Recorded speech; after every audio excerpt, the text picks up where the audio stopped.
Good morning and welcome to all the members here and of course to the public to the 10th meeting in 2013 of the Health and Sport Committee. And as usual at this point, can I remind all of those in attendance to switch off mobile phones and Blackberries and other wireless devices that may interfere with our sound system.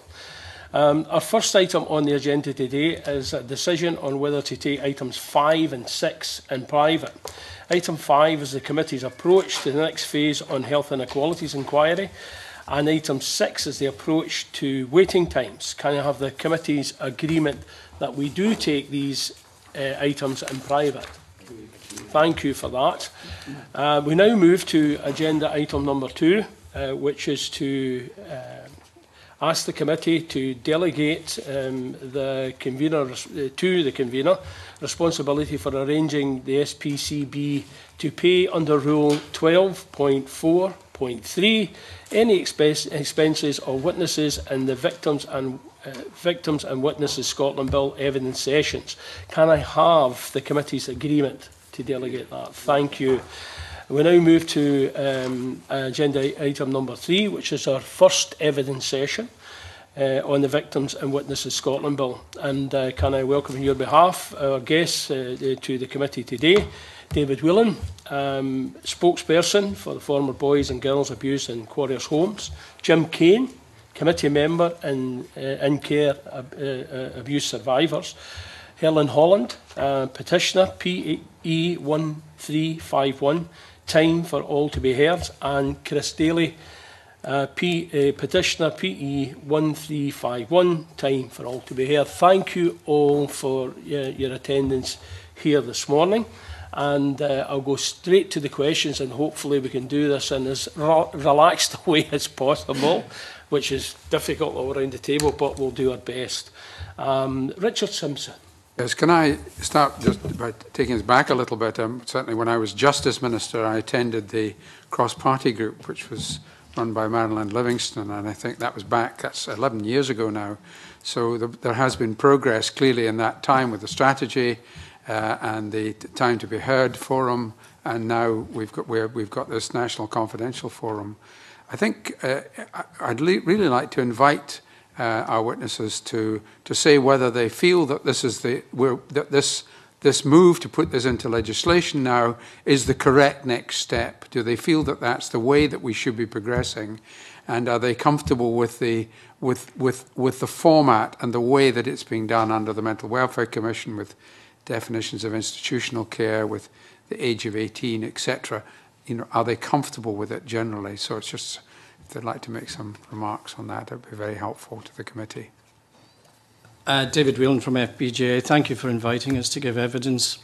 Our position is there is a role for a confidential model, but actually the mandate and the remit doesn't go far enough to address the issues.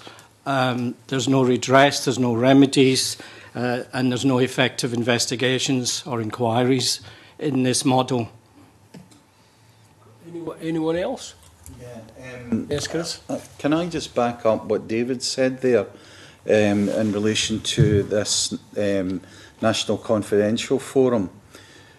The Scottish Government had asked the Scottish Human Rights Commission to draft a framework for remedies for the issues of survivors of institutional child abuse in Scotland. And the Scottish Human Rights Commission came up with this framework. It did include something like the National Confidential Forum. However, what In Care Abuse Survivors as an organisation, and me myself, I feel personally as well, that what's missing from this is the element of accountability. Yes, there's an acknowledgement within the confidential forum system, but there's very much missing from it. It doesn't look at justice. Indeed, Tom Shaw, in his recommendations after the Time to Be Heard pilot, made no recommendations regarding the justice elements of this.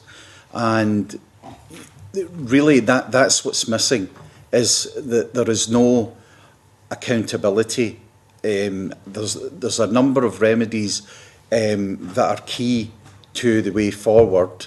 And yes, I agree that the National Confidential Forum, such a forum, is helpful in some ways, but there are other remedies as well that the Scottish Human Rights Commission address in their framework.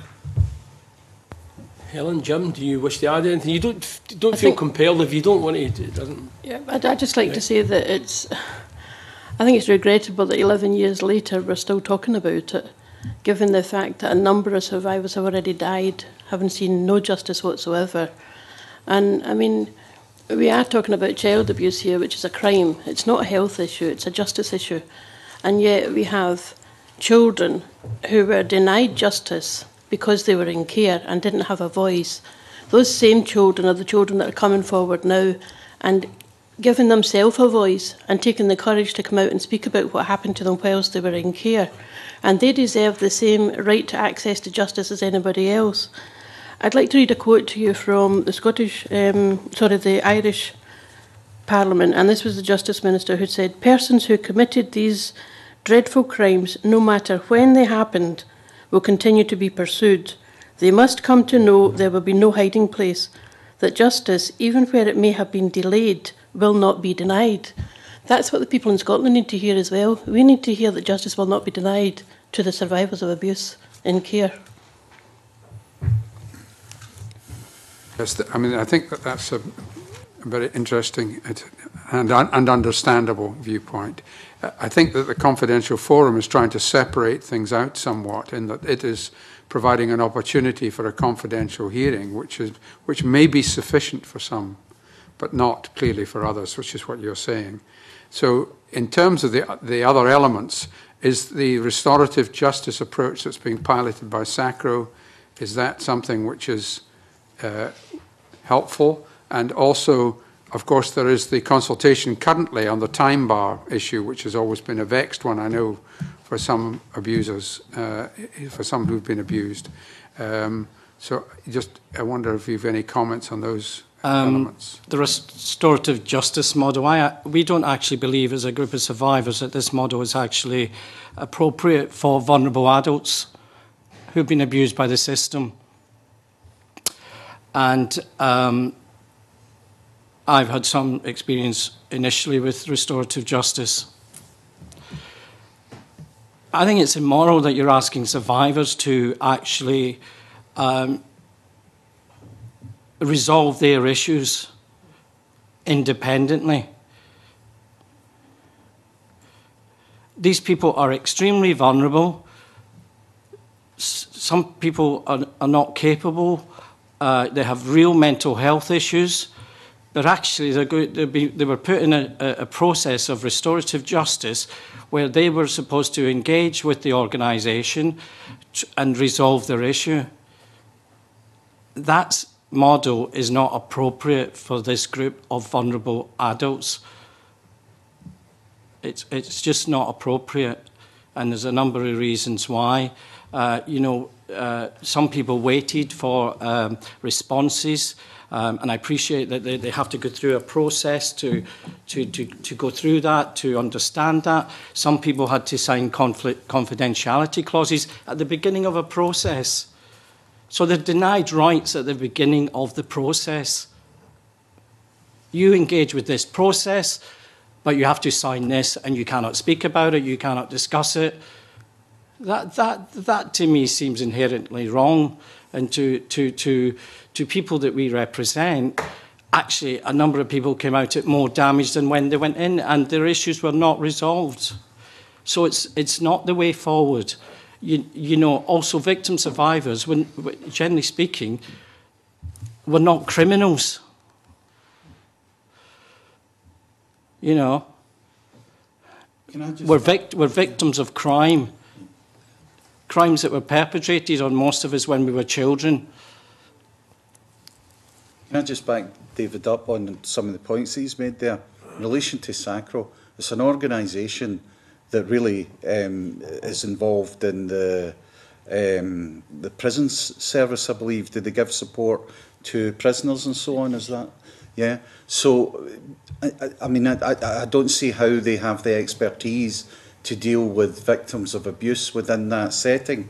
The other thing that came from the restorative justice pilot that went along with Time to Be Heard was that individuals, as David said, were going along to the institution Quarriers. They had no support.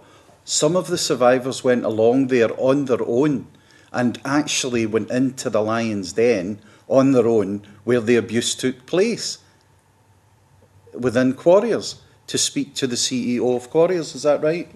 I think, you know, it's commendable that Quarriers wanted to engage, and we welcome that they wanted to engage. And what the process we're looking for is a non-adversarial process to resolve the issues. And Chris is right, you know, individuals at the end were basically meeting with the chief executive if they got to that process. But you just have to look at the numbers that went into the restorative justice process. You need to look at the outcomes at the end of restorative justice. How many people, I think it was one person, maybe at the end, had an actual outcome that was beneficial to them. That tells you the model is not appropriate. And secondly, the issue for us, when we were in Time to Be Heard, we were given a pamphlet, and I brought it along today, of Time to Be Heard. There's no mention of restorative justice in this booklet. So we went in one end for something, Time to Be Heard, and we came out the other end with restorative justice being suggested to us. We've never been consulted on it. And that's the key to all of this. That's the key to helping to resolve the issues, is actually you involve the survivors, and that process has actually begun, and it's been begun comprehensively within the interaction, where we are all engaged now, and the other parties are engaged in the Scottish human rights interaction. And the survivors support the Scottish human rights recommendations, and we support the framework. And we've engaged in the first interaction.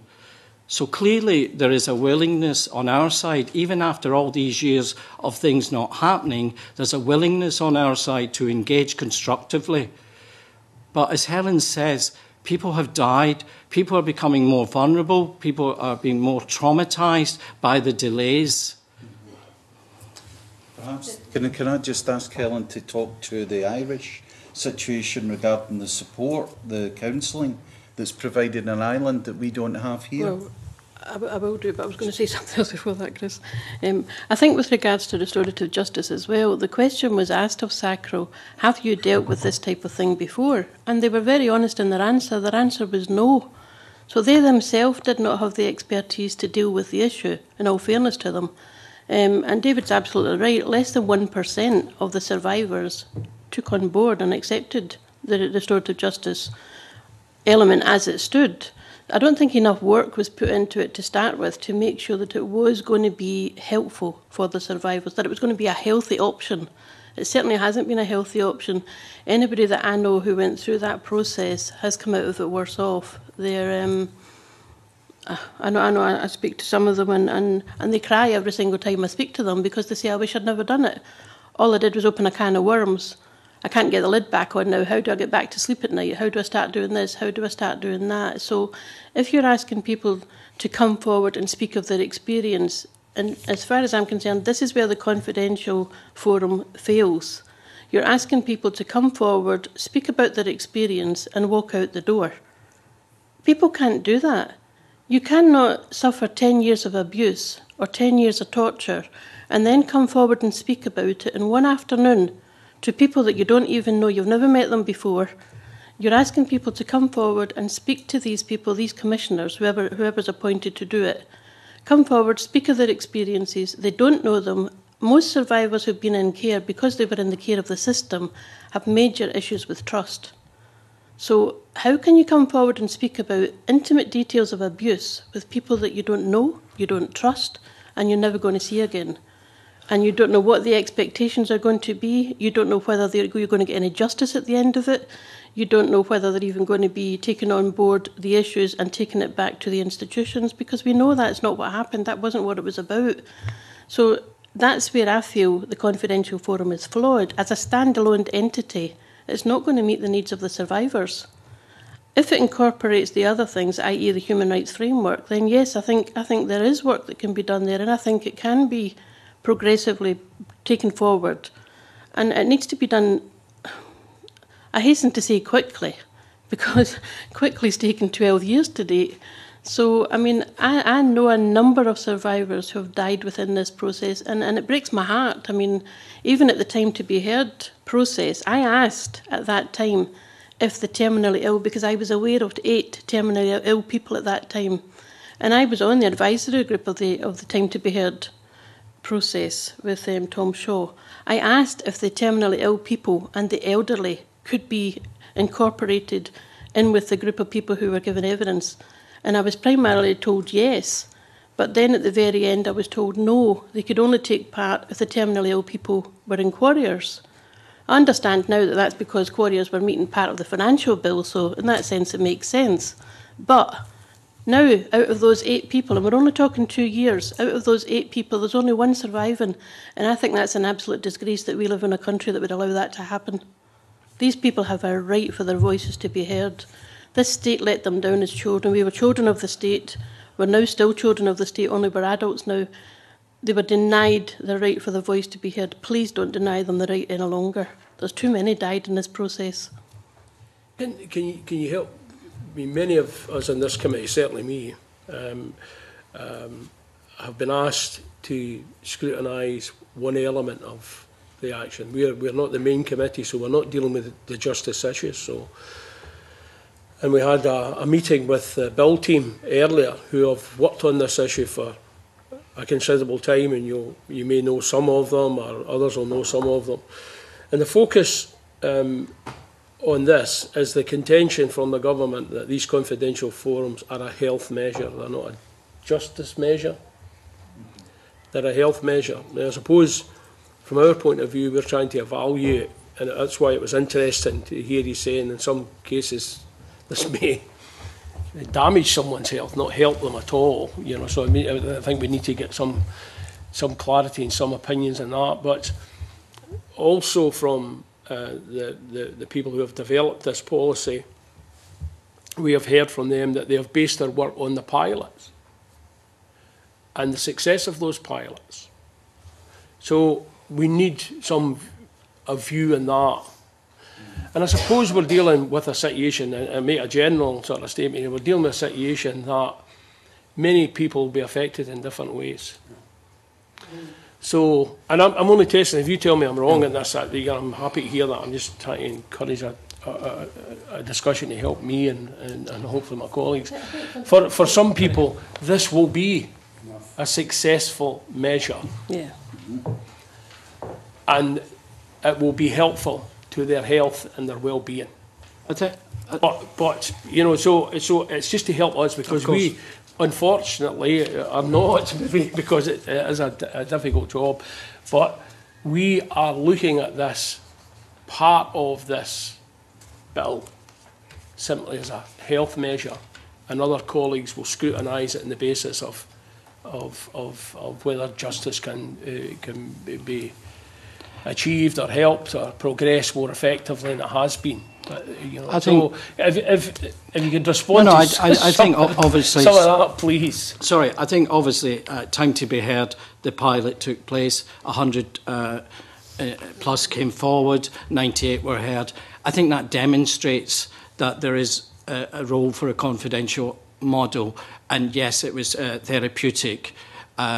I think the issue is you need to have the proper support systems before, during and afterwards. And I think that's crucial for whatever model. You need to ensure that's in place. My issue, and I don't want to labour on this, with the confidentiality model, and I'm talking from my own experience. My own experience of time to be heard was a bit mixed. There was some confusion as to the security of my testimony, not my testimony, but I think there was issues around the security of people's testimonies because it hadn't been set up in legislation, and so there was issues about that. But the issue I have is I gave Time to Be Heard documents, official documents that were Quarriers documents that actually outlined abuse that my sister reported to the organisation. Now, nowhere in Time to Be Heard report, even if it's anonymised or whatever, does it say that any participant gave official documents concerning the organisation. That worries me. That's the issue with a confidentiality model. I also gave a court document. There was no reference to that. There was also no reference to the conviction of the person. Again, it was an official court document. I gave it in good faith. I wasn't asking to be identified or anything, but that worries me about a confidentiality model. But there's certainly a role for Do you think though that the bill and the process of this legislation and scrutiny may actually address or can address some of your issues to ensure that? I think so, yes. I think obviously if it's set up in legislation, obviously these issues that we're raising now, it can be there's more scrutiny around it. For it, obviously, I'm sure you're aware, as in our submission, we've been in touch with the bill leader, Louise Carling, who's been very helpful, gave us appropriate information. That's initial inquiries. I'm sure we'll have some more inquiries after as the thing progresses. But yes, certainly, I think, you know, obviously participants will be protected within the legislation, if that's the right word to use. I think, you know, that we have to recognise that everyone has rights, and that includes those accused, and it includes the organisations, it includes the institutions, it includes the entities, the church, whatever. They have rights in any model that is going forward, and we would expect those rights to be upheld from FBGA's point of view. Yes. Just on the health aspect of it, Shaw recommends that if there is going to be a rollout of a confidential forum, that the survivors are given adequate support before, during and after the process. Now, actually, survivors are suffering now. They've had real issues accessing mental health services in Scotland. There's an issue of an unhelpful diagnosis that many survivors, although they've been given a diagnosis of PTSD, anxiety disorders or depression, that there's another labelling that actually cancels out these other conditions being treated, and that is the diagnosis of personality disorder that many survivors are given. And actually, in Scotland, personality disorder isn't treated, unlike England. So we're left in a situation where it's difficult for survivors who have this label of personality disorder accessing the mental health services. I have to say that I look to Ireland and I see a very positive process for survivors there in relation to the psychological help that they get. There's a specific fund that's set up in Ireland for survivors of institutional abuse, where they can access monies to pay for, and it goes direct to the therapist from the fund keepers. I don't, maybe Helen will know the name of the fund and the organisation that runs that, but actually it's about survivors having a choice in Ireland. It's about the money being there for them to pay for that choice of specialist trauma therapy. It's also about in Ireland, sorry, I got mixed up there. So they've got that choice, the choice of where they want to go. That's what it was. It's not time limited. These therapy sessions, if someone was to access a psychologist through the NHS in Scotland, the sessions would be time limited. It would be between 8 and 12 sessions. But in Ireland, actually, that fund that's there for the survivors to access, it's not time limited, and it's of the survivor's choice where they want to go for that specialist trauma therapy.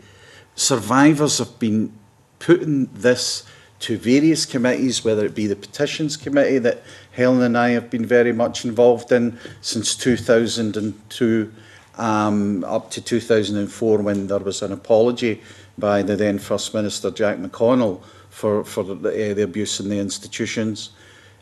We have been telling Parliament and the Scottish Government that survivors are needing that psychological help now.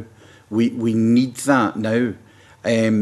So to have survivors going through this National Confidential Forum process without having the support here and now and the therapy that they need, and they've needed for a long number of years, it's just going to re-traumatise them.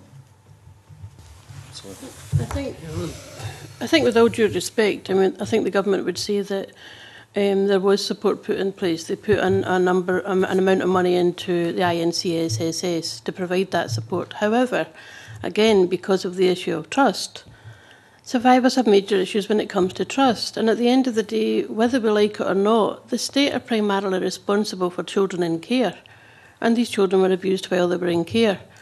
So a lot of children, a lot of adults chose not to go down the route of asking INCSSS to come along with them during the process, and that is their prerogative. With regards to the report and the success of the whole procedure, you have to understand that the evaluation papers were done 2 weeks after the survivors spoke. 2 weeks. And some of those survivors had never spoken about what had happened to them before, and Tom Shaw admits that in his report. So when somebody first speaks about the abuse, yes, initially there's an element of, I don't know, I suppose euphoria, they've been managed to speak about it, they feel better about the whole thing, etc. But then, as time goes on, that's when the depression starts to come back in again. That's when they start to question, did I do the right thing about speaking about it? That's when they start to question, or they go back to their doctors, for talking's sake. A number of people went back to their doctors and said, I'm not coping because I went along to this thing, I spoke about what happened to me, and now I can't sleep at night, or I'm having issues with food, depression, whatever. So to do an evaluation paper 2 weeks after the event is, in my opinion, not fit for purpose, because it doesn't give you a true reflection as to how successful the whole process was. And I say that with all due respect. I know this was a learning process for the Scottish Government, but there are many examples out there that could have been looked at and called upon. With regards to the organisation that Chris is talking about, they're actually called Towards Healing. And what it was when the Irish Government put a sum of money in, the Catholic Church chose to do the same.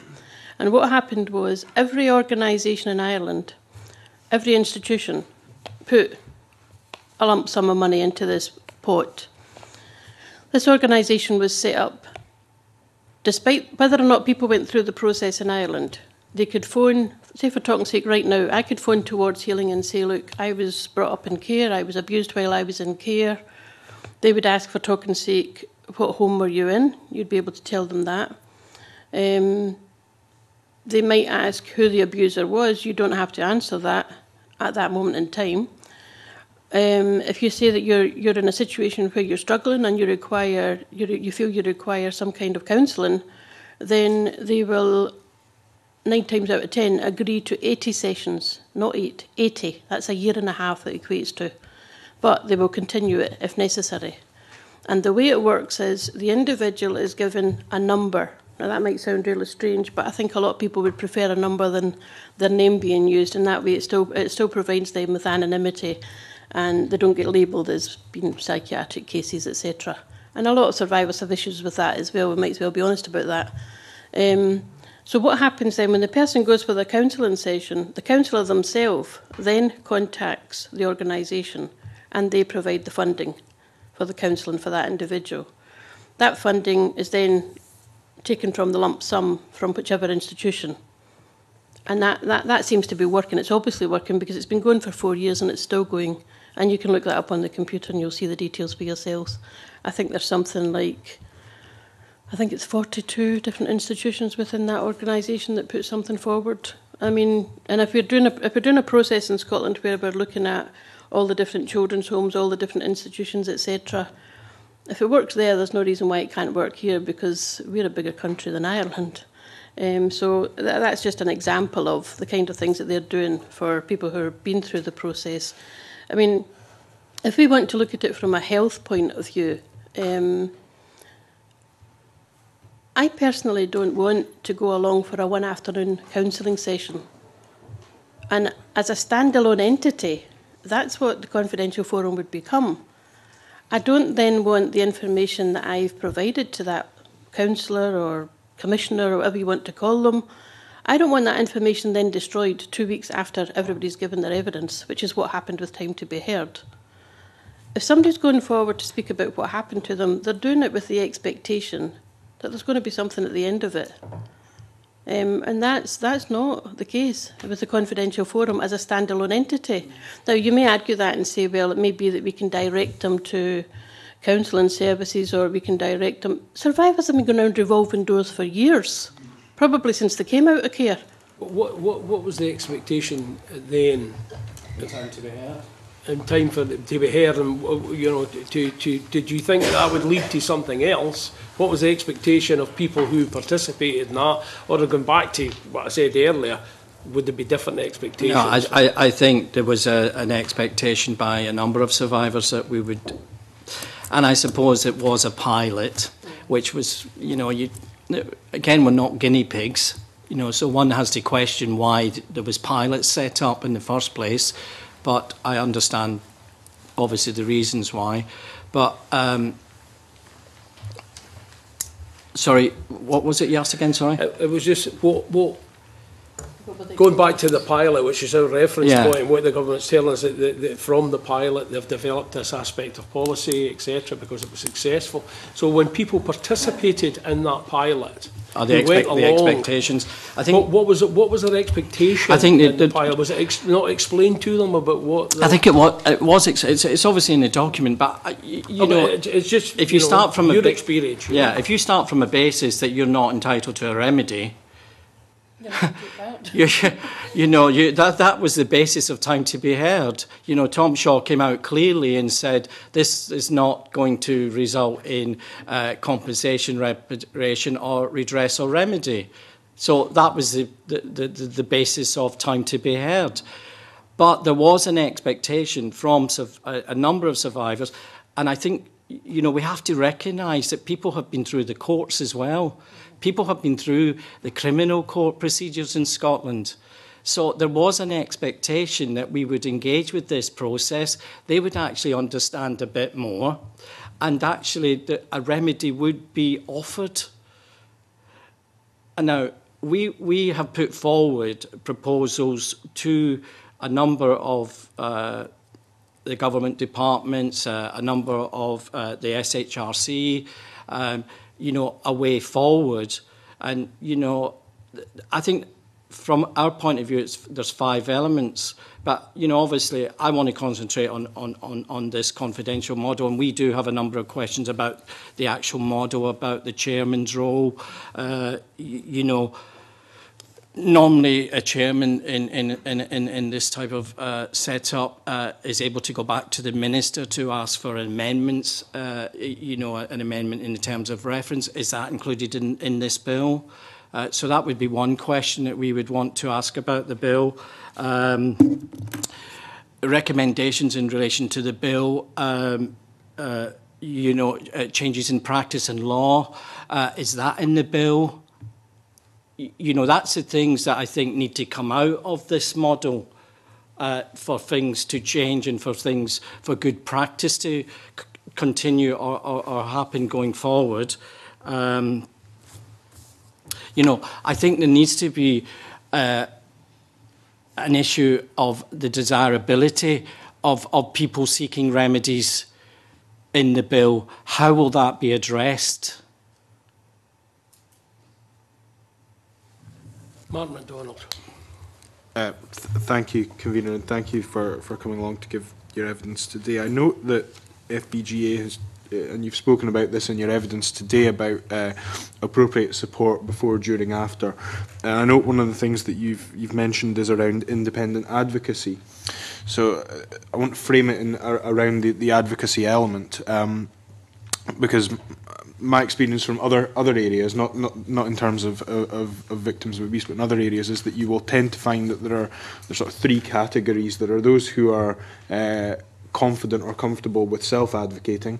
There are those who will require independent advocacy, and there are those who will wish to have an advocate who might not fall within the traditional definition of independent advocacy. So I'd be interested to know, first of all, if you feel the support and advance element would be, part of that would be around either identifying whether or not a person required advocacy, and then also how you would see advocacy being defined within the legislation. Because obviously if an individual wishes, for example, to have a family member as their advocate, well, that might not fall within what we would legislatively define as advocacy, which would perhaps be delivered by traditional advocacy services. So I just wonder if you could maybe expand on how you would see that approach being taken.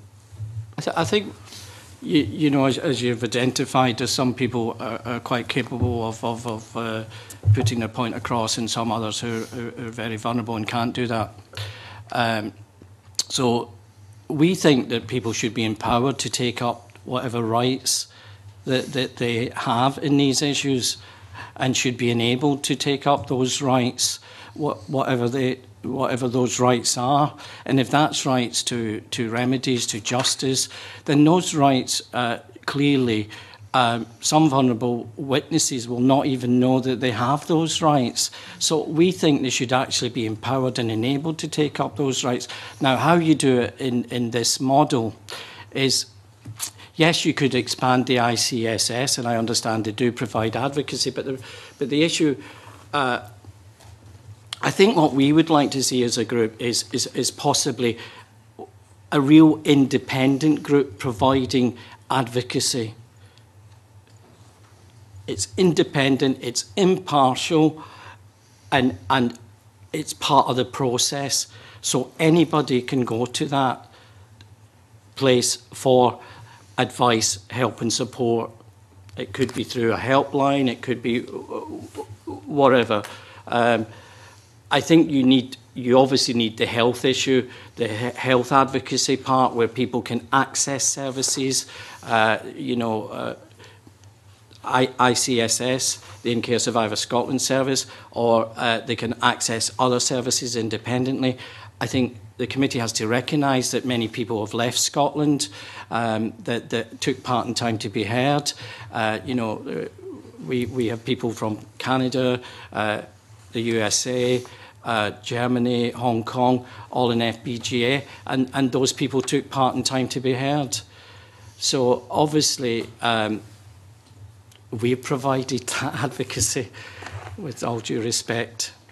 And maybe that's something the committee might want to consider, is enabling the survivor groups to provide a certain amount of advocacy or part of the service. You know, that's something for the committee to perhaps consider, but certainly we would want to maybe see it independent and impartial. Okay, I don't know if any of the other witnesses want to add anything. With regards to the advocacy, as part of the preparing people to go through the process, there would need to be something in place stating that there will be independent advocacy available.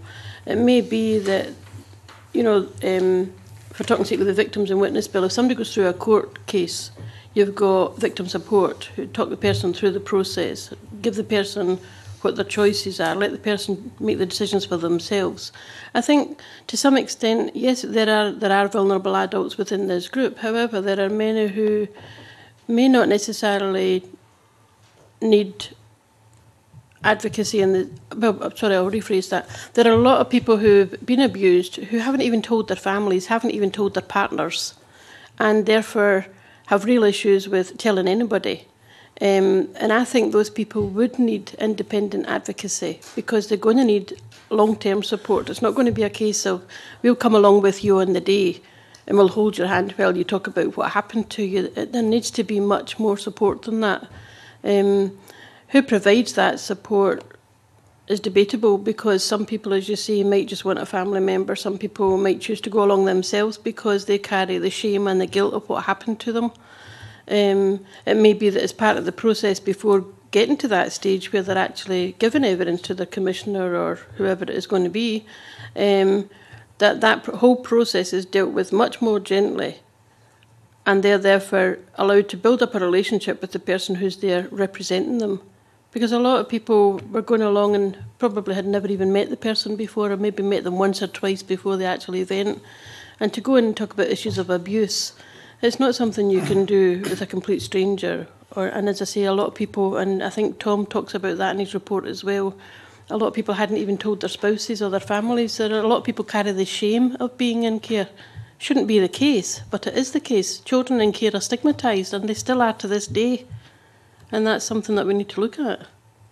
No, I agree absolutely around the stigmatisation point, and I think it's something that the Parliament has looked at in other areas. In terms of, if I could just go back to yourself, Mr. Whelan, you indicated there in your evidence that what you would like to see is a kind of, I would hesitate to say a national advocacy forum as such, but obviously in each local area there are a number of organisations who are providing advocacy across a range of different areas, and there will be individuals within those organisations who have particular specialist areas that they are able to advocate for. Are you seeking some kind of joining up the dots approach so that individuals know where they can go in order to access the advocacy that's available? I think it does have to be seamless. I think what we're saying is the ICS provides certain services, and including in that is advocacy, as I understand it. But what I think is that, people who are going to come into the National Confidential Forum, you're going to have quite a lot of participants who don't live in Scotland, and they will want to access a point where they could get advice and support. And how you funded ICS, I think, has worked for FBGA. We believe that's worked well, in the sense that it's there, it's helpful, people can get that support if that's what they want from that organisation. What I'm trying to say, I suppose, is that maybe you could consider an advocacy agency, or give an advocacy agent direct funding to provide the advocacy for the National Confidential Forum. That may be a way forward. But again, what we would say is we would like to see it independent and impartial. And we understand, obviously, it has to be funded, so that will come from central government, but or from the Scottish Government. But I think that could be a way forward for people to be enabled and empowered to take up rights. But again, if you're going into a process and you have that, and you're going to tell people about what the rights are and what they want to take up, then obviously people will exercise that. So they would expect to come out of the NCF with those rights addressed. There's a sort of practical side to this advocacy that David speaks of. Now, a good number of survivors actually have literacy, poor literacy skills, and often, whether it's been letters from the lawyer relating to the civil litigation and all this stuff, and any government papers that go out to survivors relating to maybe the time to be heard in the confidential forum and so on. Very complex, very complicated language.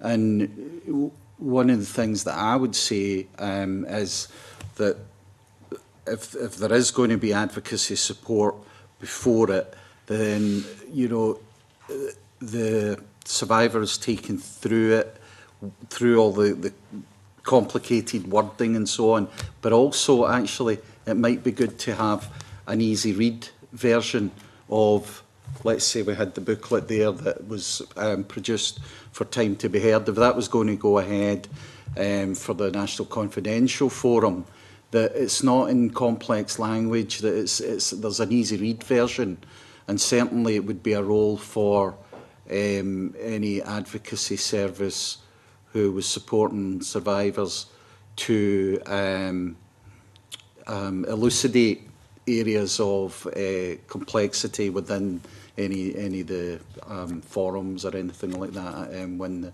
person is accessing the confidential forum. Yeah. Okay. Can I just Yes, add go something? on, I just think, you know, as Chris has sort of raised some issues, is that, and he's right, I think people, the other issue, and we've said that within any document that's done for the National Confidential Forum, is that it should actually spell out what redaction means.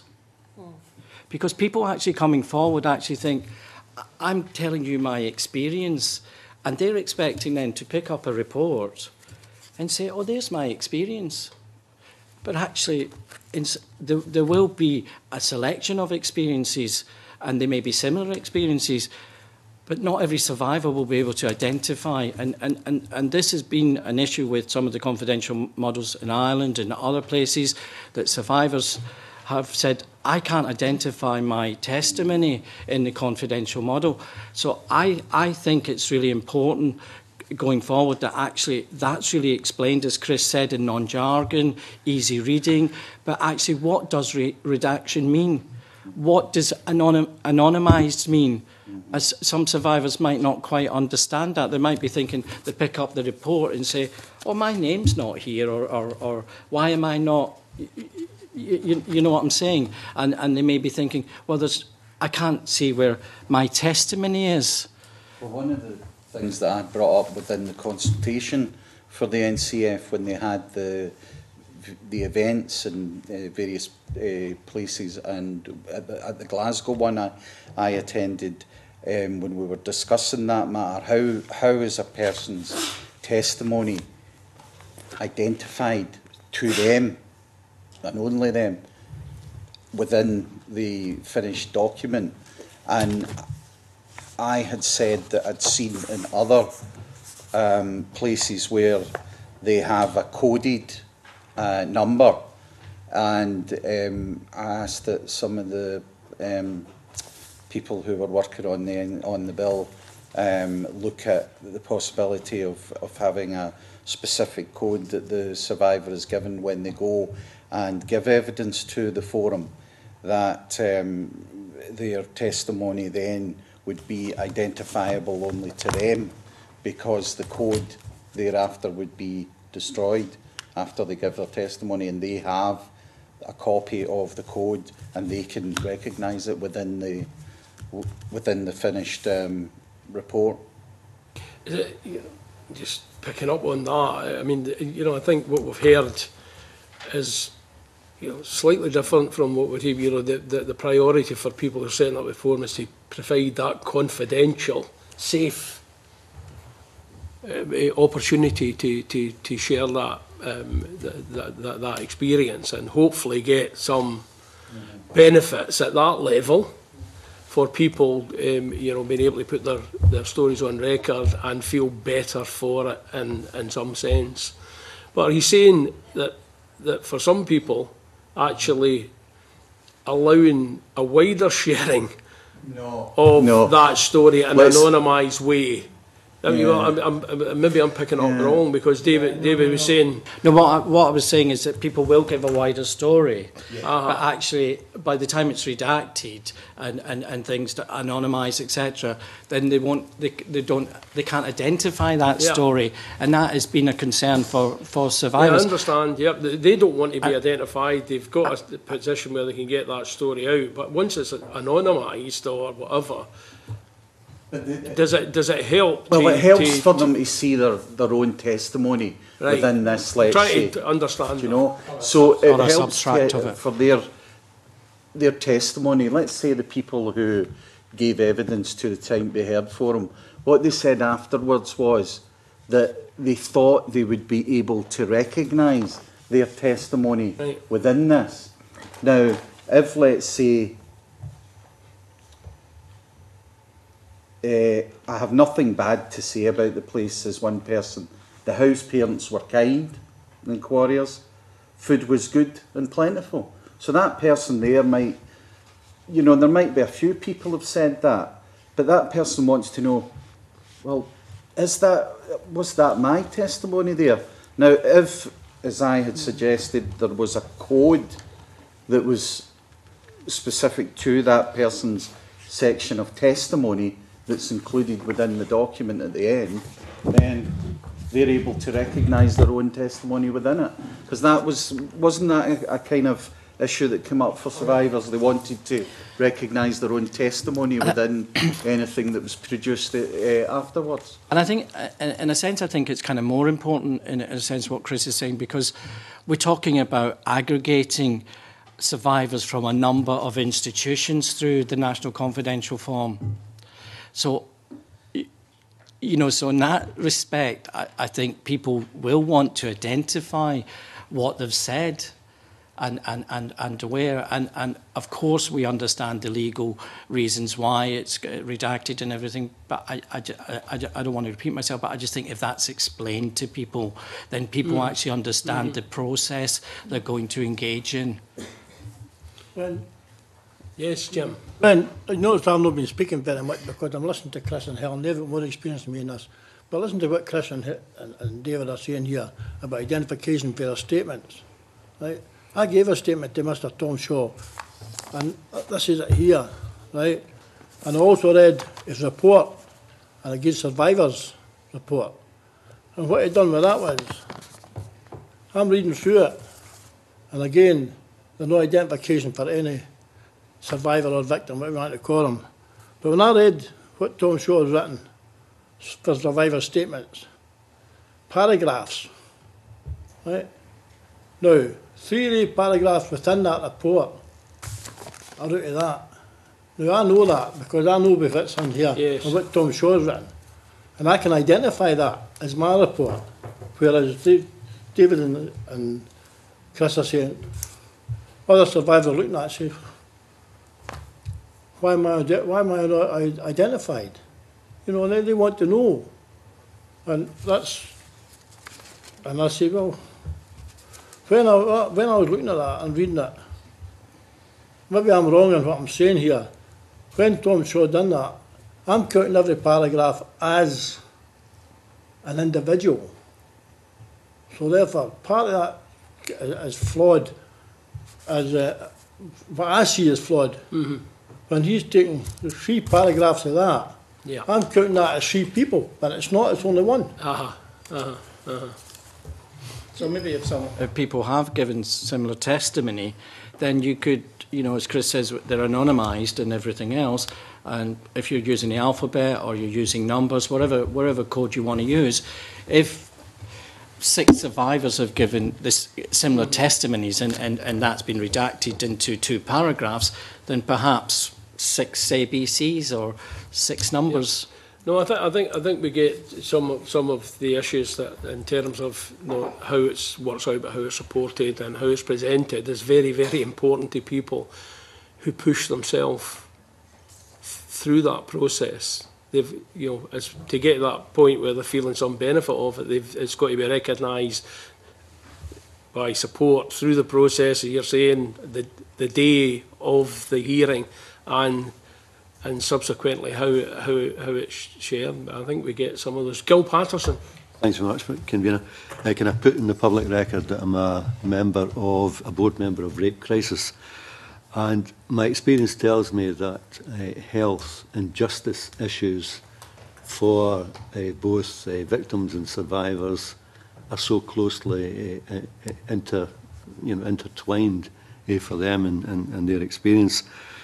And equally, and I'm sure everybody here is aware that the 2 services are so separate from each other in operation, and that presents a problem for people without any doubt.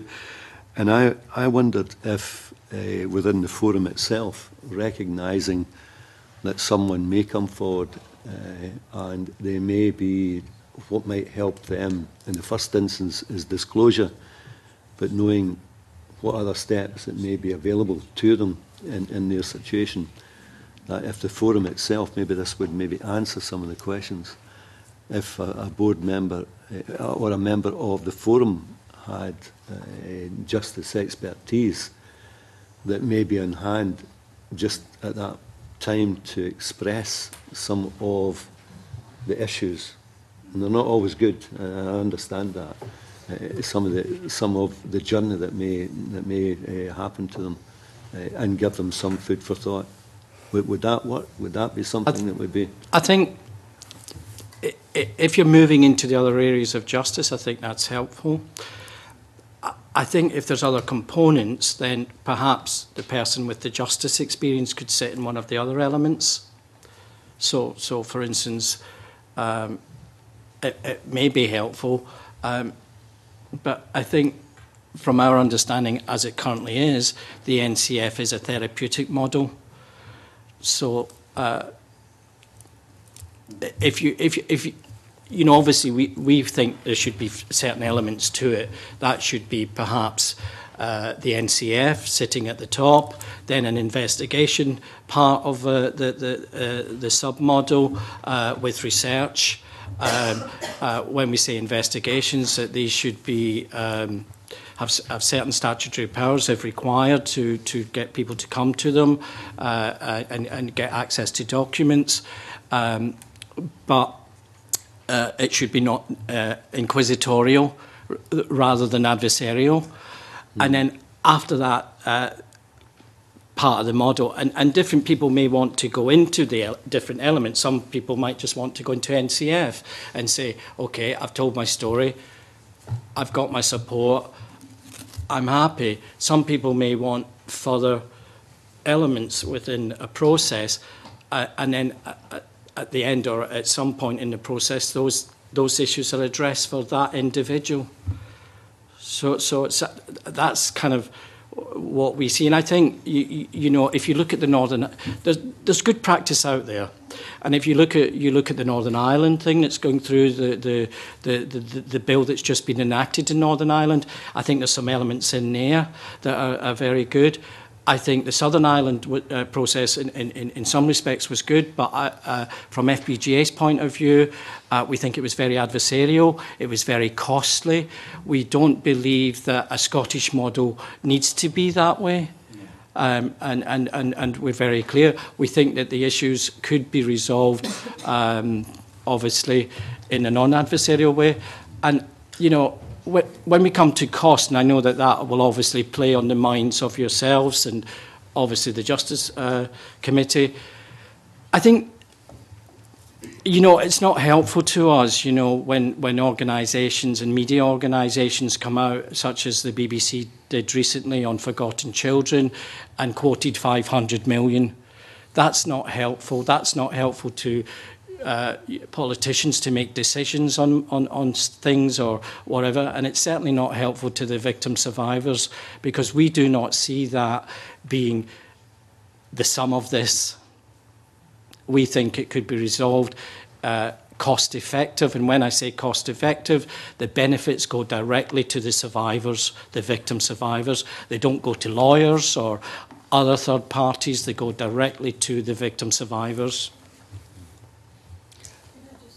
I think part of the problem here is because we're looking at the confidential forum as a sole entity. I think that's where the complications are coming in, because Ireland had two things ongoing at the same time. They had a justice forum and they also had the confidential forum running parallel with each other.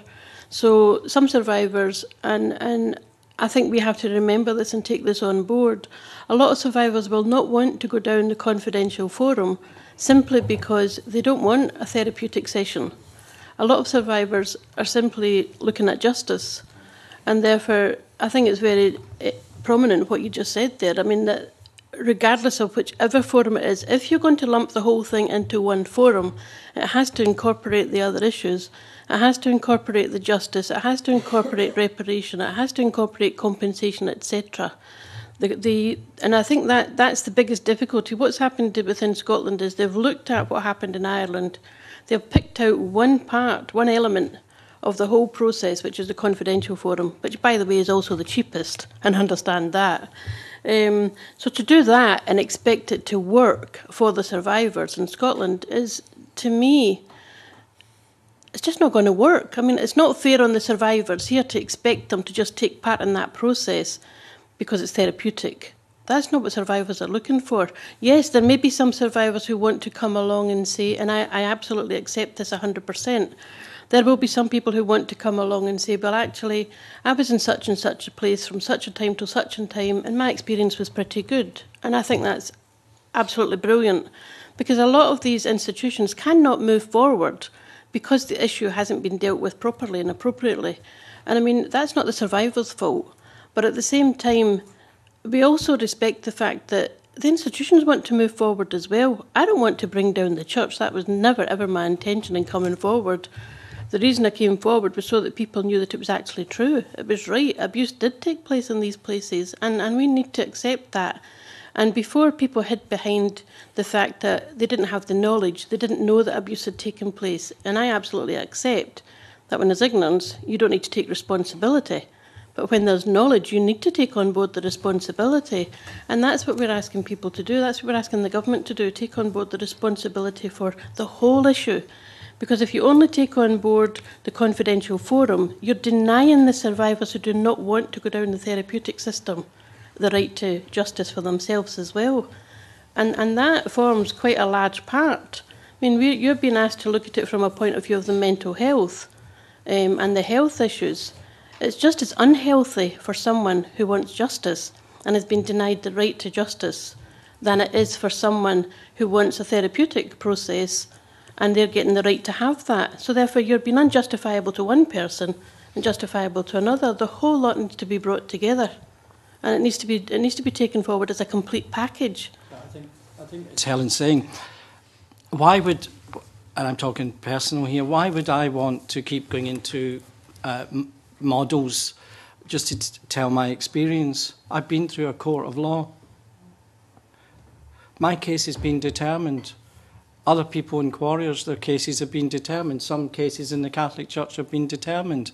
Why do we want to keep coming to... We want to find closure, and we want to go and get on with our lives. And we've always recognised the good work that Quarriers has done, including in the past and today, but the issues have not been addressed.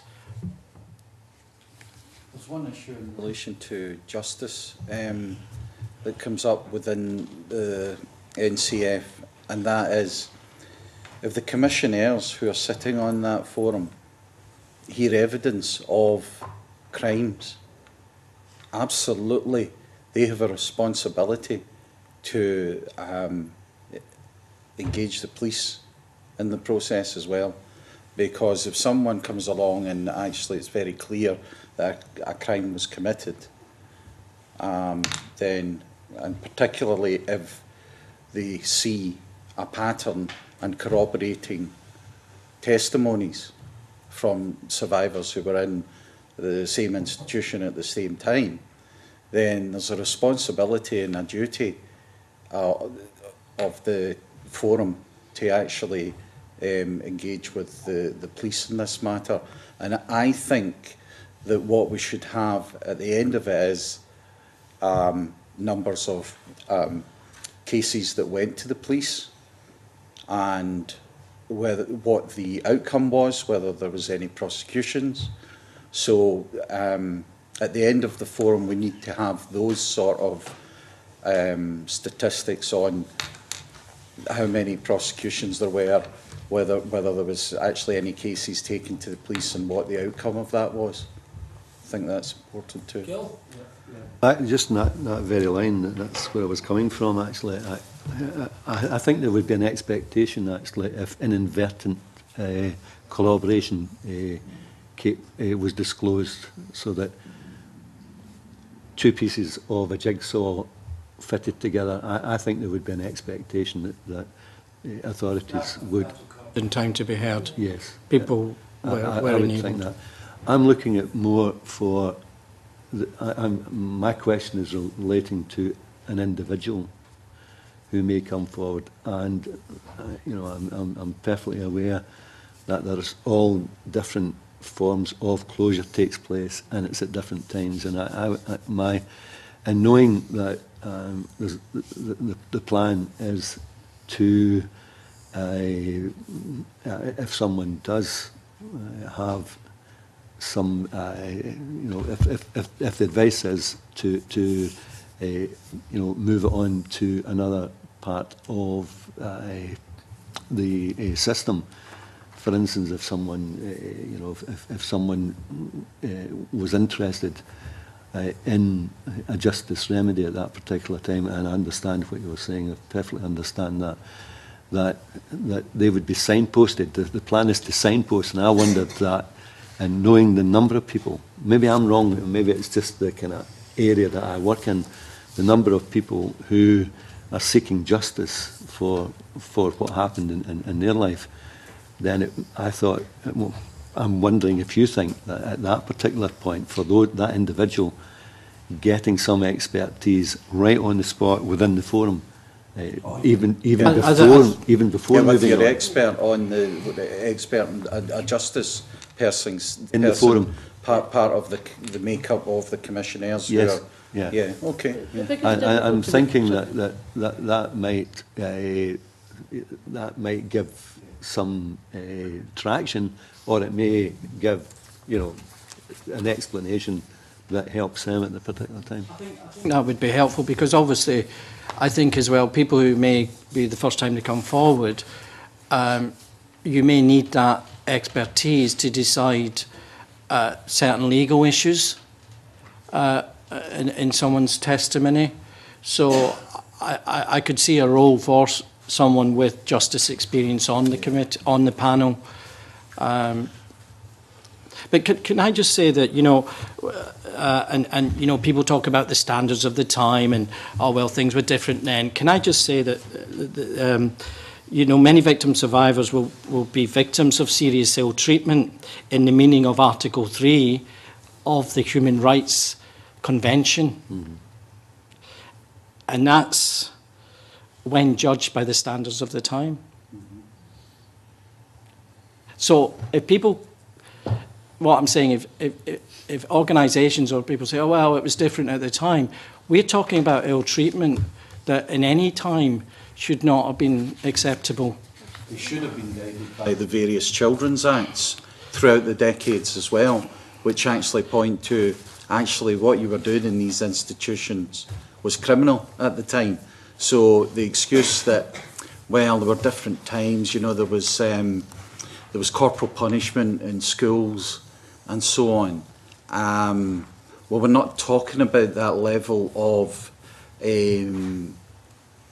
sort of chastisement or treatment of children with the belt at school. We're talking about a totally different degree of physical and emotional abuse.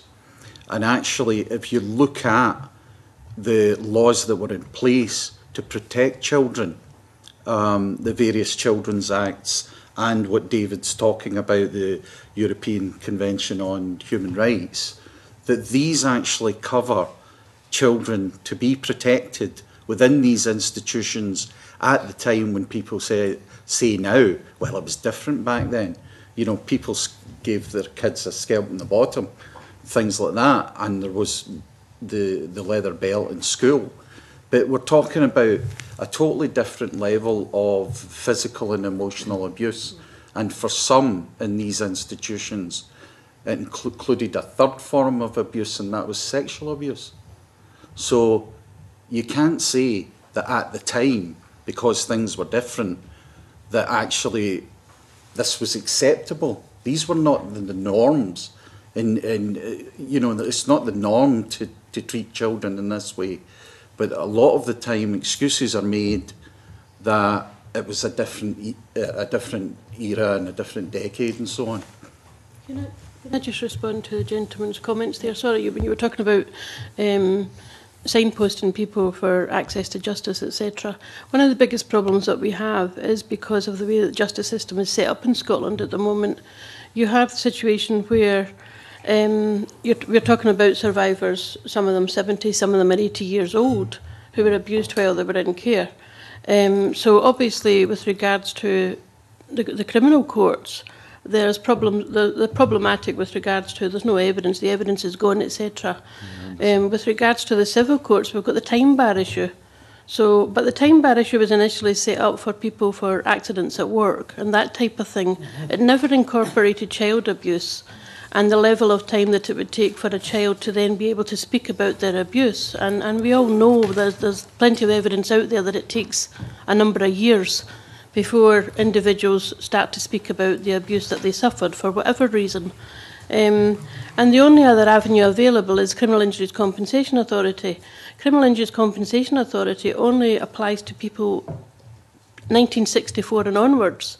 And again, a lot of the survivors are pre-1964, so therefore their avenues to justice are absolutely zilch at the moment within the system.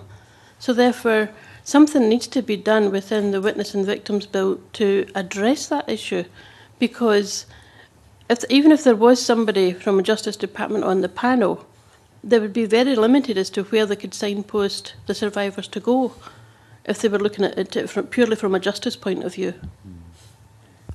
Even in cases, as I understand it, there's no legal aid. The legal aid was withdrawn, and all the cases that were in the courts of sessions actually couldn't proceed any further because a number of them were funded by legal aid. There is that. I think we take your point, Helen, earlier about the difficulty of us, and I think as a committee, and how it was allocated, there's been a bit of debate about whether the Justice Committee should have had all of this, or whether I'm just waiting on the Minister. I'm going to, unless there's something pressing, Gil, that you need to. Legal aid, Minister. I'm just trying to steer people away from. Right, okay. Because justice issues, okay. Everything you've said today, can I reassure you, is on the record, and we will consider in terms of our report to the lead committee.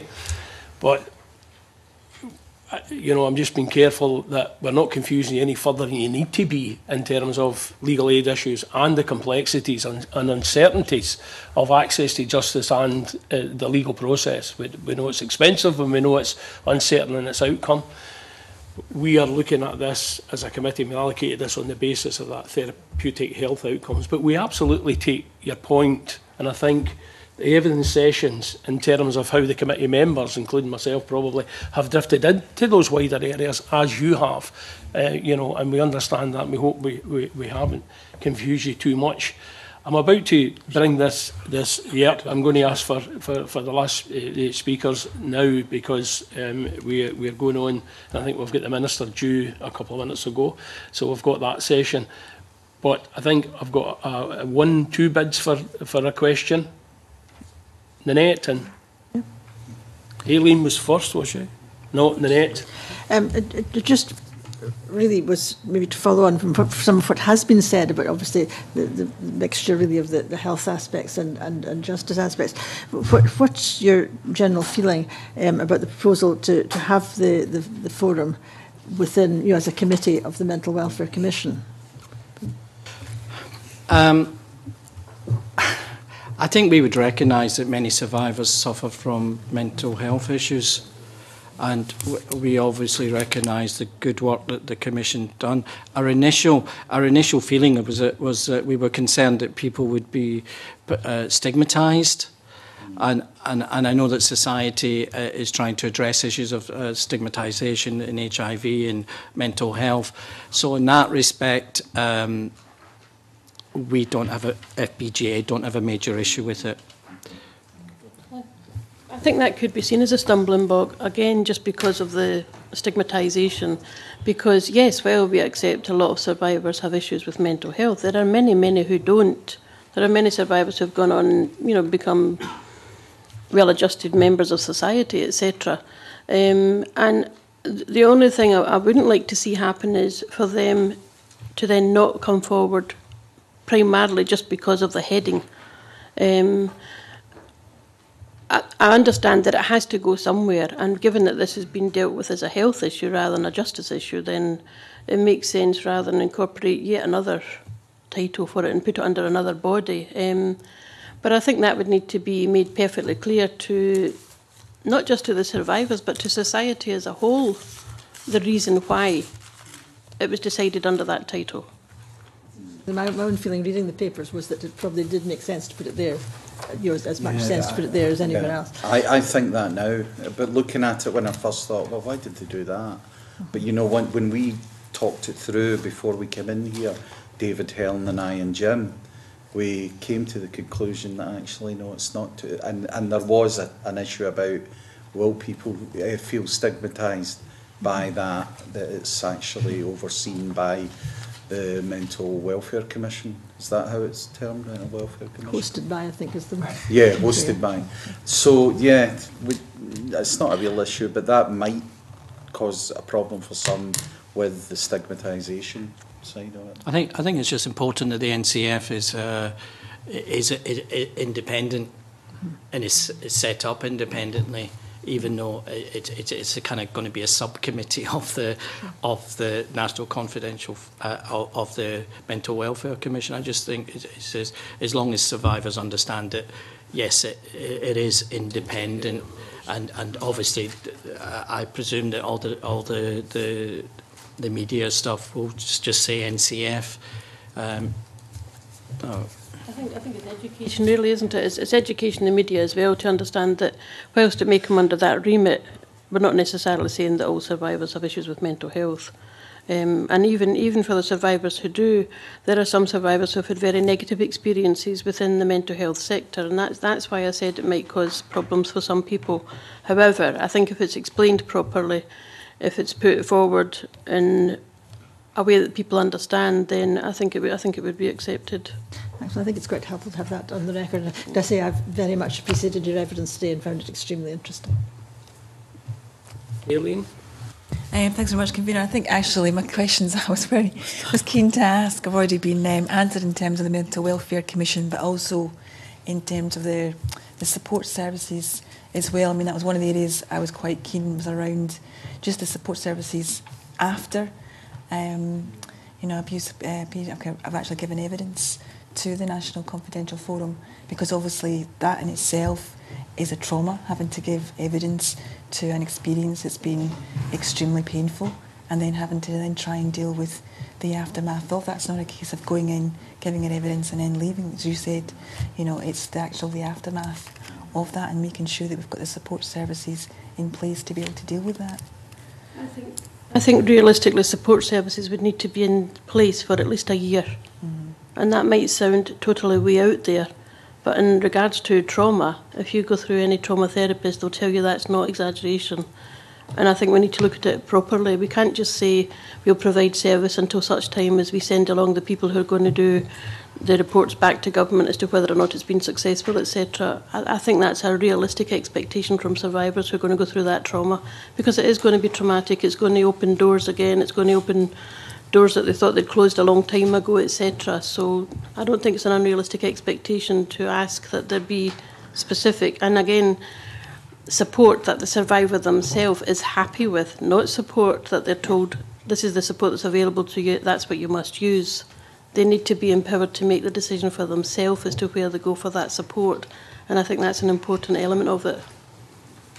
Yes, Chris. Just on that issue of support, I mean, if government says there is going to be the support before, during and after, then, don't make empty promises, actually, because that support is needed. And throughout all of this, actually, Helen and I have been coming to Parliament, engaging with the Scottish Government for how many years?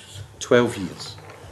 And throughout it all, we have spoken about this support that's needed for survivors, and actually, we were kept getting promised, that, there will be the support in place, there will be the support in place. So if we, who are so close to this, have not gotten the support throughout that time, then, government shouldn't make empty promises about support before, during and after such a forum, and leaving the survivors just as raw, and maybe actually even more traumatised by the experience, without getting the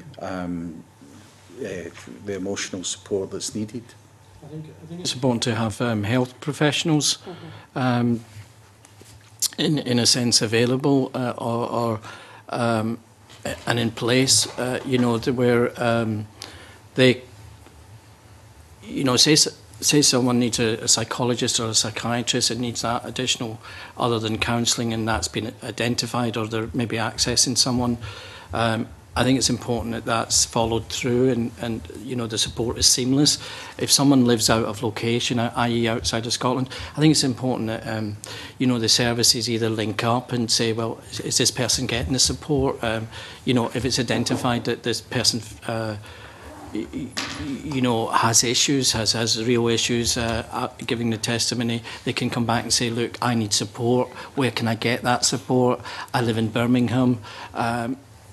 You know, and I just think it's that kind of, you know, you need health professionals at some level, psychologists and psychiatrists involved or available to help people that are really with traumatic issues.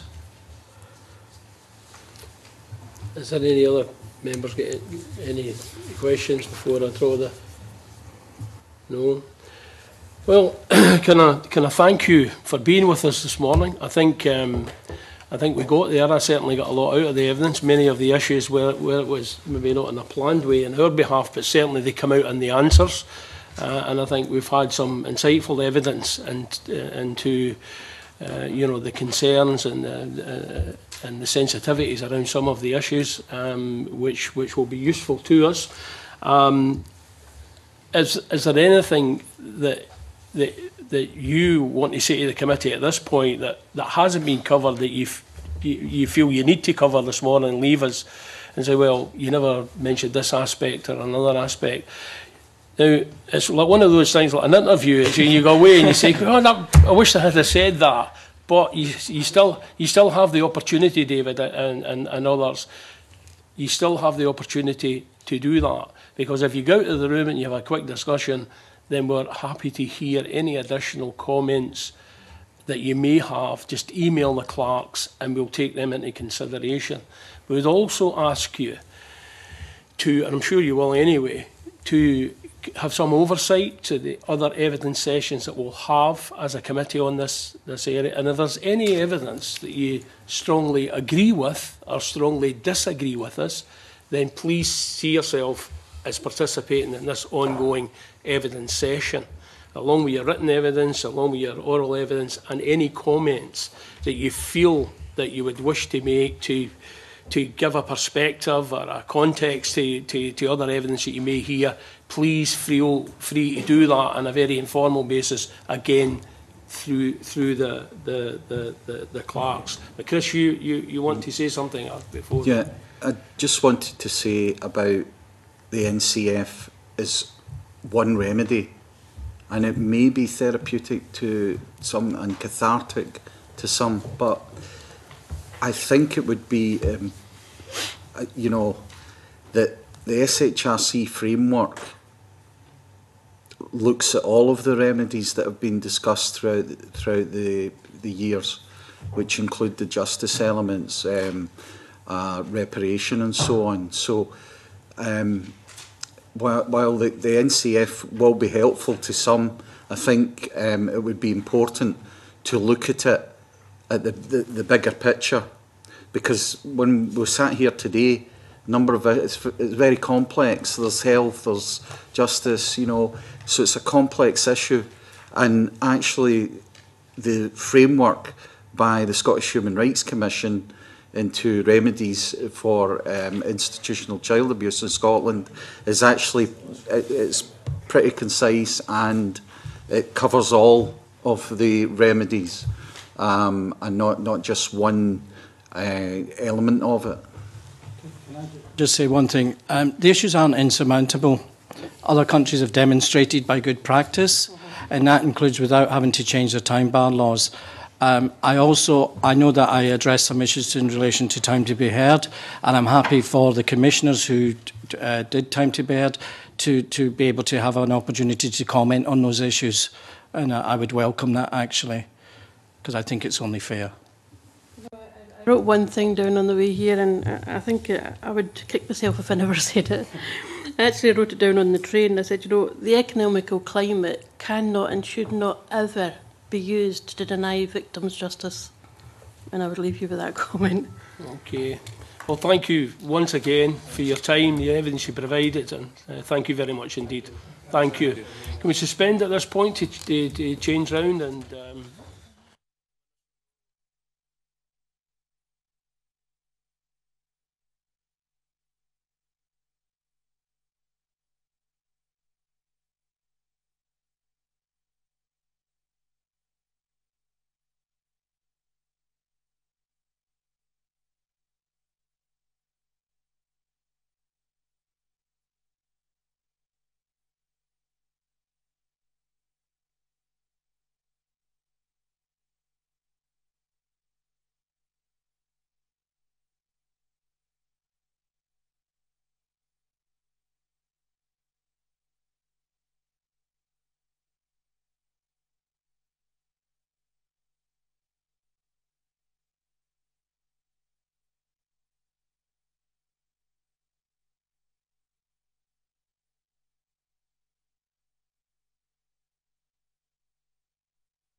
We now move to agenda item number 4, which is to take evidence on the sale of tobacco, display of tobacco products and prices, etc. Scotland Regulations 2013.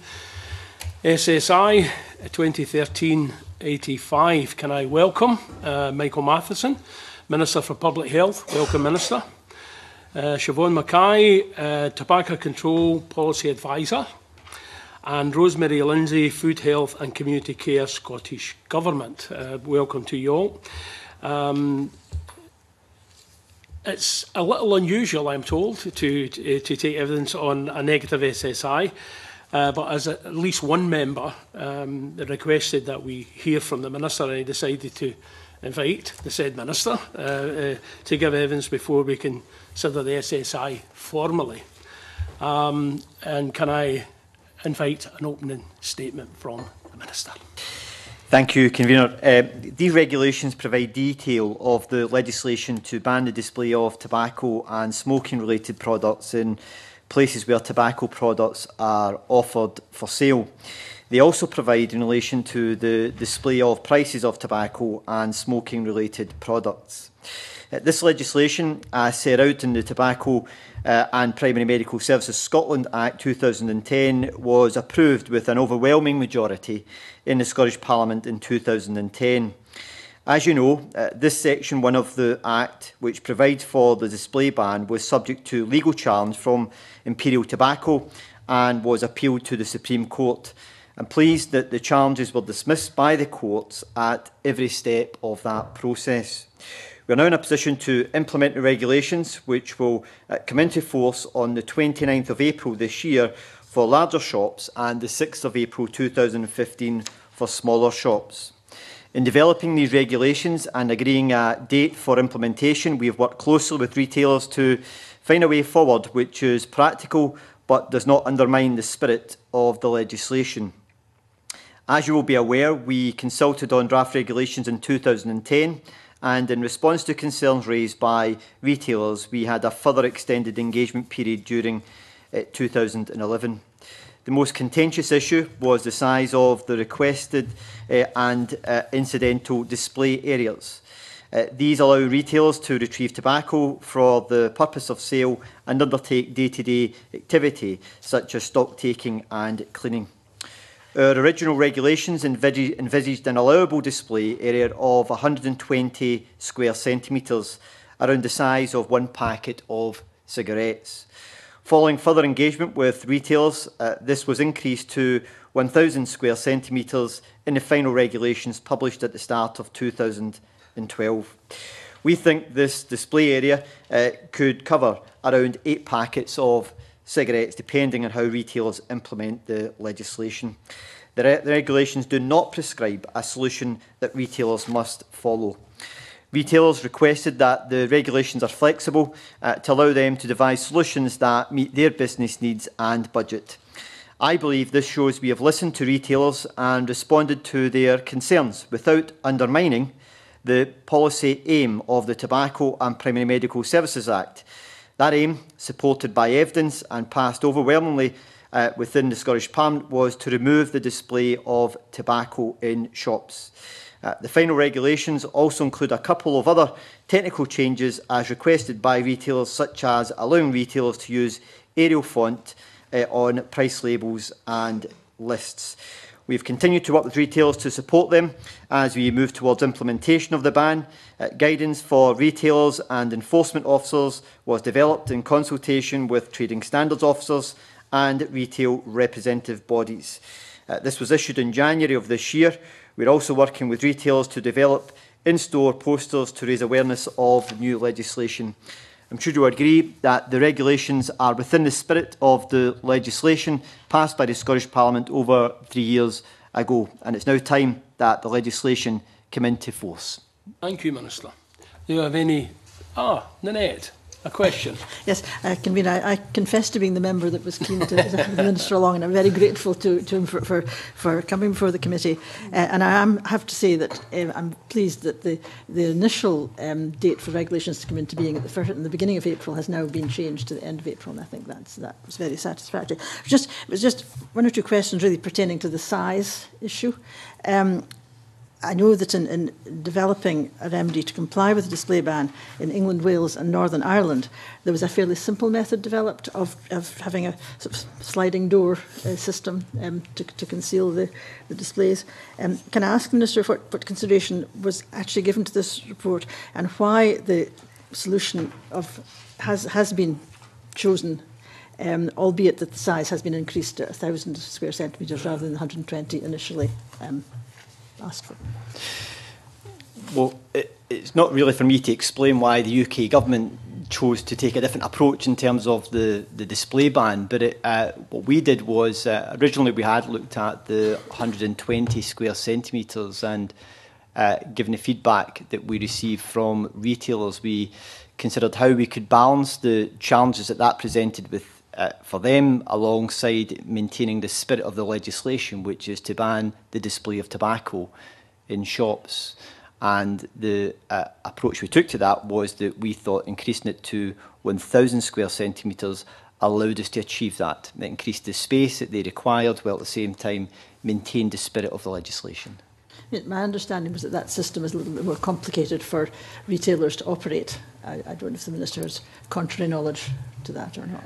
We don't specify how they should actually set it up. We just specify the space which they're able to actually operate within. So how they choose to apply that within their own particular workspace is a matter for the retailers. Okay, so do you have knowledge as to what the relative costs are going to be for retailers in Scotland compared to retailers in south of the border who are perhaps using the alternative system? I don't know what the costs are south of the border because we weren't dealing with those regulations, but there was a business and regular impact statement which was issued at the time with these regulations. Okay. And will you be taking any action to sort of measure how effective the display ban is over the next couple of years? Well, I think some of the information that came out of the weekend from Cancer Research UK shows that we can't be complacent in this area. We need to make sure that we continue to look at what measures we can take to reduce smoking, and the display ban is seen as being one of the important measures that we can take forward as helping to trying to dissuade young people in particular from taking up smoking, because at point of sale displays were seen as a form of advertising, and if we're trying to deal with this issue effectively, we need to make sure we take a whole range of measures that will assist us in doing that. I have to say I've no difficulty with the purpose behind the regulations, and I think I certainly wouldn't be moving to annul the proposals. But I'm just thinking, if over the next, say, 2 years, 2-3 years, the system being used principally south of the border was to prove more effective or less effective than the Scottish system of display, would you be looking to compare the two, perhaps reviewing the system in the years ahead? I've got no plan to compare the two. Of course, they might choose to monitor what we're doing and find that our system's more effective. But you know, I'm not aware that they're planning to do that either. But we've taken what we think is a proportionate approach to trying to make sure we maintain the spirit of the legislation and what it was intended to do. What they choose to do at a UK level is a matter for the UK government. I'd just be interested to follow how things do actually pan out over the next year or two within Scotland. I sincerely hope it works and it is beneficial. I've no problem with the principle behind it. So, but we've got no plans to review it. Okay. Thank you. Richard Simpson. Yes, one of the items I was slightly concerned about was the trading standards situation. I mean, in the light of the recent evidence with regard to horse meat and the rest, the trading standards people are going to be under some considerable pressure, and I think that I was slightly concerned that you were saying that the new implementation phase at least could be met entirely by reprioritisation. Have I understood that correctly? There are going to be no additional resources for them to be giving advice in the initial phase to make sure people are complying, and that the initial inspection phase, as with other elements of previous acts that we've introduced, money was provided. So we did provide resources to local authorities prior to the introduction of this legislation. It was about £1.5 million was provided to local authorities to assist with some of the implementation work that was necessary around tobacco control previously, which continues to be provided to local authorities for that. the work we've been doing with trading standards officers to make sure that the guidance that they have on implementation of the legislation is being done in a consistent way, and we provided some of that detail earlier this year to allow them to look at how they then take that forward and apply it within their own local area. Thank you. And the other question I have is, it's an ongoing issue about mobile vans. You're confident that it's going to be capable of being implemented effectively within mobile vans selling cigarettes? Well, they have to be registered. So in order to maintain their registration, they have to comply with the legislation. So given we've got that sort of dual part to it, then I would expect them to make sure that they do comply with it, yeah. Thank you. No other questions? No. When was the £1.5 million allocated? It was in the, I think it was the 2008-2009 budget. Right. Yeah. So there's no additional money since then for this particular? This was in part of the preparation for tobacco sales enhancement control programme, which we set up, which was leading up to that, to the legislation. So. Okay. If there is no other questions from the committee, can I invite you to consider on SSI 2013-85 as set out in our agenda that the committee has no recommendations to make? Are we all agreed? Agreed. Can I thank the Minister for his time and his colleagues that are with him? Thank you very much. We now, as previously agreed, go into private session.